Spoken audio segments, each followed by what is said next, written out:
Hey everyone, today we're diving into a truly wild story of dating gone wrong, complete with unexpected confessions, drinking mishaps, and an ending you've got to hear to believe.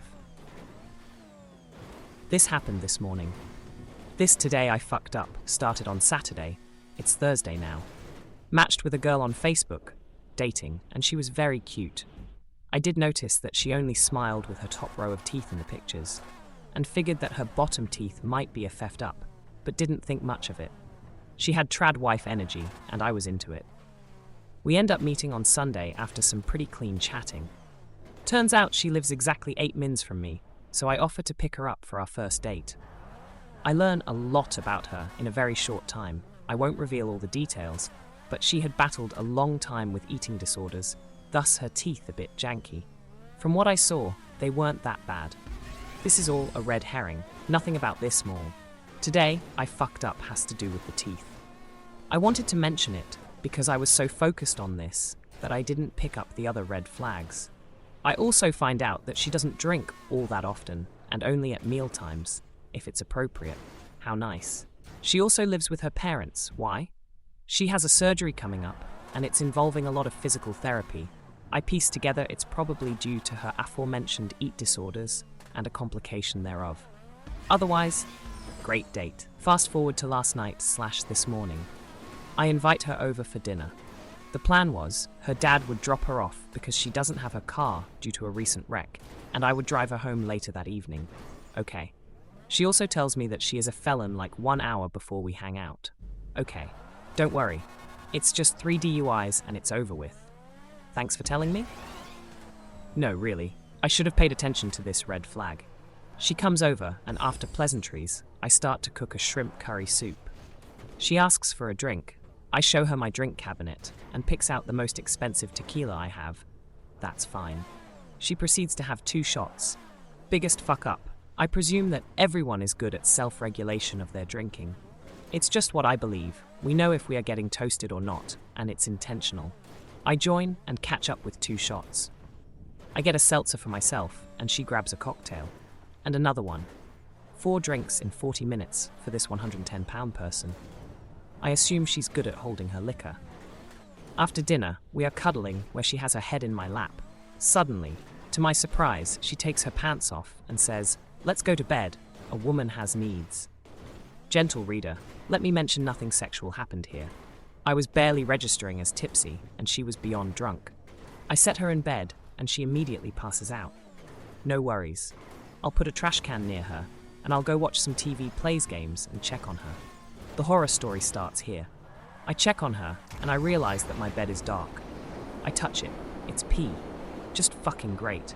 I attempt to rouse her and alert her she has soiled herself and my bed. She wakes up and asks me why I'm waking her up, and then tries to flirt with me. I then notice she's soiling herself.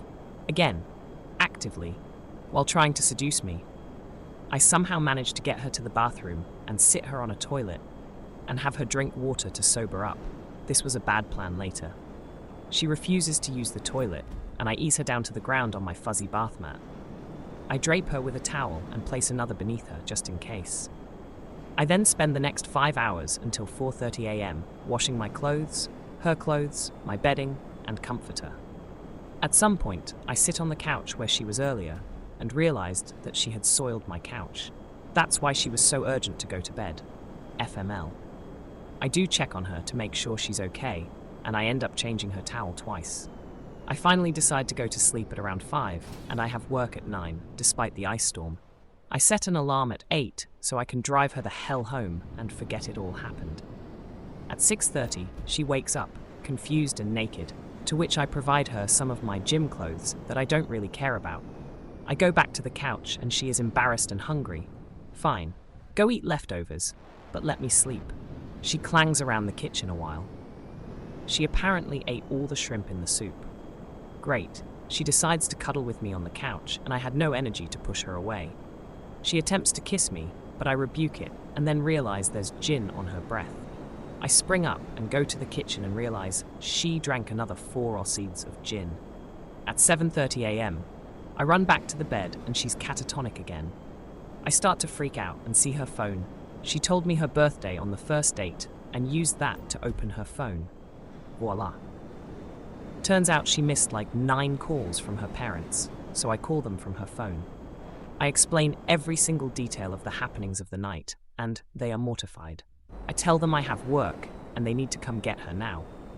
An hour later, her father shows up, which is ridiculous because they live so close, but I was just happy he was there. I had gathered her laundry, belongings, etc. and give it to Dad. Dad is not happy. He yells at her and I tell him, "Hey, sorry, my house, please no yelling." He apologizes and agrees, surprised that actually worked, but I guess he was embarrassed about everything's the stuff and comes back and says, "She was almost 1 week sober, and this happens. Not your fault, son." Oh, the DUI thing makes sense now. She cannot stand up by herself, so he tries to scoop her up from the couch, but she's completely dead weight and wakes up, yelling that she hates her dad, and pees on him, and my couch, again. We both end up dragging her to the car, and my neighbors are watching, mortified of what seems like a kidnapping happening. Her mom just texted me to apologize a few hours later, and that she would get me my clothes back. Thanks for tuning in to today's eye-opening story. Remember, life can get messy, but we'll be back with another tale that just might make your day seem a whole lot smoother in comparison. Until next time.